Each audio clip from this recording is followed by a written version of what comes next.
आप देख रहे हैं जागरूक समाचार। हमारा मकसद है सच को सामने लाना ताकि समाज को बेहतर बनाने का संघर्ष तेज कर सके, अपनी भूमिका निभा सके। आप देख रहे हैं जागरूक समाचार। इस बार के समाचारों में आप देखेंगे कि एक अकेला व्यक्ति भ्रष्टाचार से कैसे लड़ रहा है। आप यह भी देखेंगे कि कुक कम हेल्पर आगे के संघर्ष के लिए कैसे कमर कस रहे हैं। आपको यह भी जानकारी मिलेगी कि गंगानगर में बेघरों को जमीन दिलाने तथा भ्रष्टाचारियों के विरुद्ध कार्रवाई करने के लिए कौन जान की बाजी लगा रहा है। जयपुर के यूनिस चौबदार ने 18 अप्रैल 2023 को संभागीय आयुक्त और स्वच्छ परियोजना के निदेशक को ज्ञापन देकर टीएडी और स्वच्छ परियोजना द्वारा एक ही परिवार की फर्म से साठगांठ कर भ्रष्टाचार करने वालों के विरुद्ध कार्रवाई करने की मांग की है। उसी दिन चौबदार ने संयुक्त सचिव व निदेशक जनजातीय कार्य मंत्रालय भारत सरकार और राष्ट्रीय आदिवासी छात्र शिक्षा समिति तथा संभागीय आयुक्त आदि को ज्ञापन देकर एकलव्य मॉडल आवासीय विद्यालयों में आरटीपीपी नियमों के विरुद्ध सामान खरीद में भ्रष्टाचार करने वाले अधिकारियों के विरुद्ध जांच की मांग की है। यह मामला लोकायुक्त तथा एसटी आयुक्त तक भी पहुंचा, पर कोई कार्रवाई नहीं होने पर यूनुस चौबदार संभागीय आयुक्त कार्यालय के बाहर भ्रष्टाचार के विरुद्ध अनशन पर बैठ गए हैं।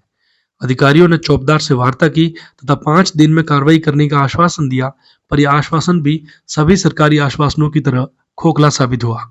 5 दिन बाद चौबदार फिर 3 अक्टूबर से उदयपुर संभागीय आयुक्त कार्यालय के बाहर पहुंच गए और सत्याग्रह शुरू कर दिया है। जागरूक समाचार ने चौबदार से बातचीत की है। उन्होंने राजस्थान सरकार के एक मंत्री पर नामजद आरोप लगाए हैं। जनजातीय क्षेत्रीय विकास विभाग में लगभग 15 महीनों से मैं लगातार स्टडी कर रहा हूँ और 15 महीनों में लगभग मैंने 6-7 बड़े घोटाले खोले हैं, करोड़ों रुपए के घोटाले खोले हैं, जिनमें मंत्री अर्जुन सिंह बामणिया की सह पर अधिकारियों ने भ्रष्टाचार किया और करोड़ों रुपए तो मंत्री को कमा कर दिए और करोड़ों रुपए खुद कमाए। इसमें सबसे बड़ा रोल जो है वो स्वच्छ परियोजना, जो एक विभाग का आईएएस का अड्डा इन्होंने एक बना रखा है स्वच्छ परियोजना के नाम से, जहाँ आईएएस अधिकारियों को तमाम सुख सुविधाएं उपलब्ध कराई जाती हैं, अनियमित तरीके से उनका भुगतान किया जाता है। और इन तमाम मामलों की जांच को लेकर लगातार मैं आंदोलन कर रहा हूँ। 10 दिन मैंने पहले यहाँ अनशन किया, धरने दिए, प्रदर्शन किए, और अब जब मैंने 15 दिन पहले यहाँ अनशन किया तो मुझसे 5 दिन का समय मांगा गया। वर्तमान टीएडी कमिश्नर ताराचंद जी मीणा और जो अतिरिक्त आयुक्त हैं, पुलिस के अधिकारी भी उस बैठक में मौजूद थे।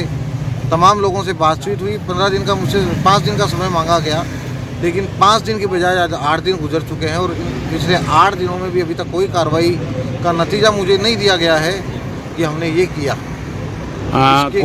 कौन कौन सी योजना में कितना कितना हुआ, कुछ है आपके पास?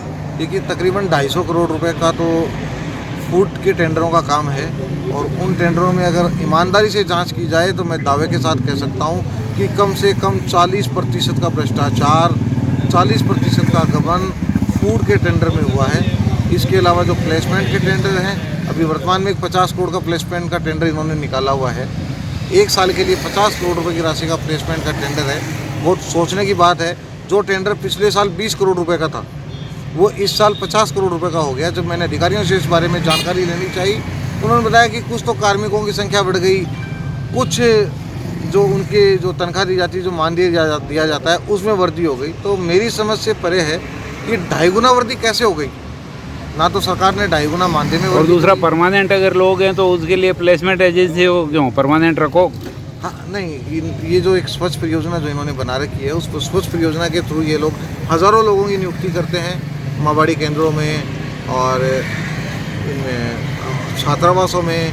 ये नियुक्ति सिर्फ और सिर्फ भ्रष्टाचार के उद्देश्य से की जाती है। जहाँ 10 लोगों की नियुक्ति की जाती है, वहाँ 4 लोग काम करते हैं, 6 लोगों का फोकट में पैसा उठाया जाता है, उनका पीएफ जमा नहीं किया जाता है, और कम से कम 50-60% का भ्रष्टाचार मैन पावर के टेंडर में होता है। तो ये अंदाज़ा लगा सकते हैं कि सालाना कितने करोड़ों रुपए का उस कांग्रेस के शासन में, जिस कांग्रेस में राहुल गांधी जी और अशोक गहलोत जी ये दावा करते हैं कि हम आदिवासियों के सबसे बड़े हितैषी हैं, वो कांग्रेस आज आदिवासियों के हक और अधिकार को डाका मार रही है। सरकारी कुर्सी पर बैठे हुए लोग डाका मार रहे हैं, लूट कर रहे हैं। उस कांग्रेस के शासन में ऐसा भ्रष्टाचार हो रहा है। सरकार को बार बार शिकायतों के बावजूद आज तक कोई कार्रवाई नहीं होती है, तो इसको सरकार का संरक्षण नहीं माना जाए तो क्या माना जाएगा?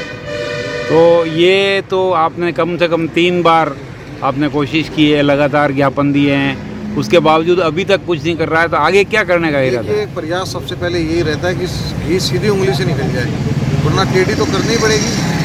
और मैं कोशिश कर रहा हूँ कि देश के राष्ट्रपिता महात्मा गांधी जी के रास्ते पर चलते हुए इस आंदोलन को मैं सफल बनाऊँ। अन्यथा भगत सिंह और आज़ाद को फॉलो करना भी मुझे बहुत अच्छे से आता है, तो मैं देखता हूँ विभाग को कौन सी भाषा समझ में आती है। अब बात करते हैं कुक कम हेल्परों के संघर्ष की। राजस्थान के कई जिलों और प्रखंडों में विद्यालय व मदरसों में मध्याह्न भोजन बनाने वाले कुक कम हेल्परों को स्थायी करने, न्यूनतम मजदूरी देने तथा नियमानुसार सुविधाएं देने की मांग को लेकर संघर्ष कर रहे हैं। हमारे क्षेत्र के कुक कम हेल्पर भी अपनी मांगों को लेकर आंदोलनरत है। नया गांव, केसरिया जी और खैरवाड़ा के कुक कम हेल्परों ने तहसील कमेटियों का गठन कर संभागीय आयुक्त कार्यालय के बाहर बेमियादी धरना देने की तैयारियां तेज कर दी है। इसी मसले में 5 अक्टूबर 2023 को कुक कम हेल्परों का एक प्रतिनिधिमंडल अतिरिक्त संभागीय आयुक्त से मिला है और आगे मांग पूरी नहीं होने पर 16 अक्टूबर से अनिश्चितकालीन धरने की चेतावनी दी है। सुनिए असंवेदनशील सरकार के बारे में। श्री गंगानगर में कोलाइनर्सों द्वारा ईडब्ल्यूएस अर्थात आर्थिक कमजोरी तबकों के लिए आवंटित जमीन को फर्जी तरीके से बेच देने, 80 अपात्रों के पट्टे निरस्त करने, सारे घोटाले की जांच करवाने के लिए कमेटी बनाने तथा उसमें संघर्षरत साथी को भी रखने आदि मांगों को लेकर जिला कलेक्टर के बाहर बेघरों का आंदोलन चल रहा है। धरने के बावजूद जब जयपुर में हुई सहमति के बिंदुओं को भी सरकार ने लागू नहीं किया है, तो एडवोकेट राजेश भारत ने आमरण अनशन शुरू कर दिया है। वे पिछले 21 दिन से आमरण अनशन पर होने की वजह से आईसीयू में हैं। उनका वजन 7 किलो कम हो गया है तथा शुगर लेवल 195 के पार पहुंच गया है। पर न तो अपने आप को गांधीवादी कहने वाले राजस्थान के मुख्यमंत्री अशोक गहलोत सुन रहे हैं, न ही सरकार अभी तक इस पर कोई सुनवाई कर रही है। हालांकि गंगानगर के लोग आंदोलन का समर्थन कर रहे हैं तथा अनशनरत साथी के बारे में सभी चिंतित है। साथ ही राजेश भारत ने आईसीयू से फेसबुक पर संदेश दिया है, सुनिएगा। साथियों नमस्कार। आज भूख हड़ताल का 21वां दिन है और डॉक्टरों ने जान का खतरा घोषित किया है।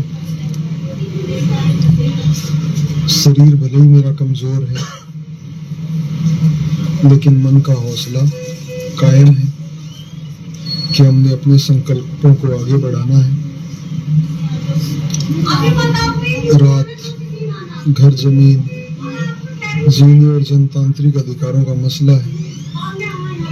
बेघर को घर देने का बड़ी लंबी लड़ाई है।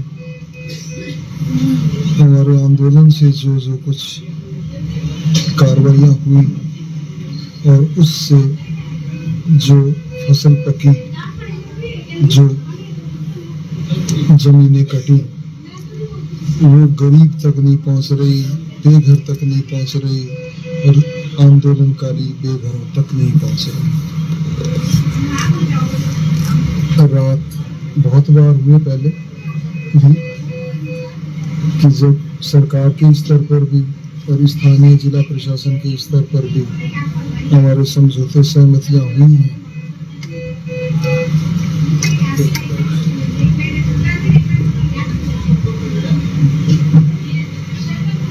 लेकिन उनको लागू नहीं किया जाता है। क्लियर कट बात हुई है, इनके लिए अलग जगह रिजर्व करने की, जगह चिन्हित भी की गई, लेकिन रिजर्व नहीं हुई। एक बड़े आंदोलन के बाद, बड़े लंबे टाइम के बाद हमारे इलाके गंगानगर राजस्थान में सरकारी कॉलोनी कटी, अन्यथा पूरा ये रियल एस्टेट का प्राइवेट कॉलोनाइजरों को दे दिया।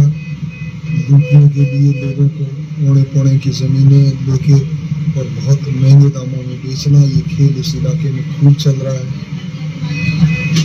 लेकिन इस आंदोलन से बसी कॉलोनी गौतम नगर और उसमें भी बहुत बड़ा घपला हो गया है। करोड़ों जमीन की कीमत और लगा लो तो अरबों का, वो पात्रों को नहीं मिल गया, पात्रों को अलॉट हुई है। पहले भी जो टाउनशिप पॉलिसी में भी हमारे आंदोलन से हमसे समझौता करके जो अलॉटमेंट शुरू हुआ था, उसकी भी जो जांच कमेटी बनी थी,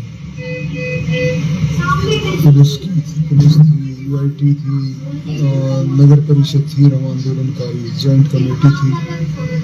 रिपोर्ट पड़ी 80% फर्जीवाड़ा हुआ, उसमें 80% अपात्र लोगों को आवंटित किया गया। धीरे बोल पा रहा हूँ, थोड़ा भाई आप ही ध्यान से सुनिए।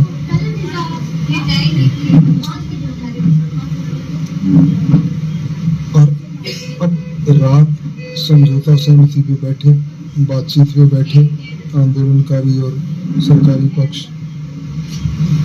2.25 घंटे वार्ता चली, सहमतियां हो गई, लिखी गई और इस घपले की जांच की कमेटी का भी इकरार हो गया। या तो वो पहले जो कमेटी बनी थी उसी में जांच करनी, नहीं बनाओ तो आंदोलनकारियों के प्रतिनिधि को शामिल करना। लेकिन आखिरी वक्त में वार्ता खत्म होते होते प्रशासन अपनी बात पे नहीं टिका रहा। जो सहमतियां हुई, सारे ऑफिसर्स कलेक्टर साहब के पास गए थे बात करने, राय करने, और वहां से आके वो बात से बदल गए कि वो उस कमेटी में हमें नहीं रखेंगे।